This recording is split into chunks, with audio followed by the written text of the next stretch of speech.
এটা হলো একটা ইনকিউবেটর কন্ট্রোলার কম্বো প্যাক। বর্তমান সময়ে অনেক কৃষি উদ্যোক্তা আছেন যারা হাঁস মুরগি কিংবা কোয়েল পাখির খামার করে থাকেন। তো এই খামারগুলোতে গুরুত্বপূর্ণ একটি কাজ হচ্ছে কৃত্রিমভাবে ডিম থেকে বাচ্চা ফোটানো। আর এই কাজের জন্য এই ধরনের হাই ওয়াটের এসি লাইটগুলো দিয়ে তাপ উৎপন্ন করা হয়। সাধারণত বাচ্চা ফোটানোর জন্য ডিমকে 37.7 ডিগ্রি তাপমাত্রায় রাখতে হয়, কিন্তু এই লাইটগুলো জ্বালিয়ে রাখলে তাপমাত্রা কন্টিনিউয়াস বাড়তেই থাকবে, যার ফলে ডিম থেকে বাচ্চা ফোটার পরিবর্তে উল্টা নষ্ট হয়ে যাবে। তাই ইনকিউবেটরের তাপমাত্রা নিয়ন্ত্রিত রাখার জন্য ব্যবহার করতে হয় এই কন্ট্রোলার ইউনিটগুলো। এই অ্যাডাপ্টারের লাইন দুইটার মধ্যে একটি সংযোগ দিতে হবে কারেন্টের সাথে, অন্যটি ফ্যানের সাথে। ফ্যানটিকে এমন ভাবে সেট করতে হবে যাতে ফ্যানের বাতাস লাইটের গায়ে পড়ে। এরপর এটি হলো মূল কন্ট্রোলার ইউনিট। এটার যে লাল কালো তার আছে সেটা কারেন্টের সাথে সংযোগ দিয়ে অন্য তার দুটি বাল্বের সাথে সংযোগ দিতে হবে। কন্ট্রোলার বক্সের সাথে একটি সেন্সর ইউনিট রয়েছে যেটি ইনকিউবেটরের ভিতরে লাইট থেকে 6 ইঞ্চি দূরে রাখতে হবে। কন্ট্রোলার বক্সের সামনে এই দুটি বাটনের মধ্যে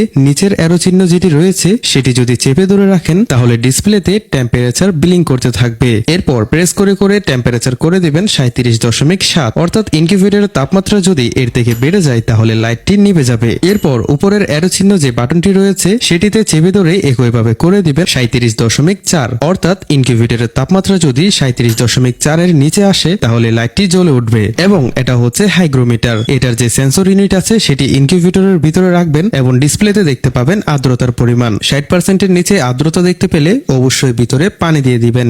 এবং এই পুরো কম্বো প্যাকেজটি আপনারা 1000 টাকার ভিতরে পেয়ে যাবেন।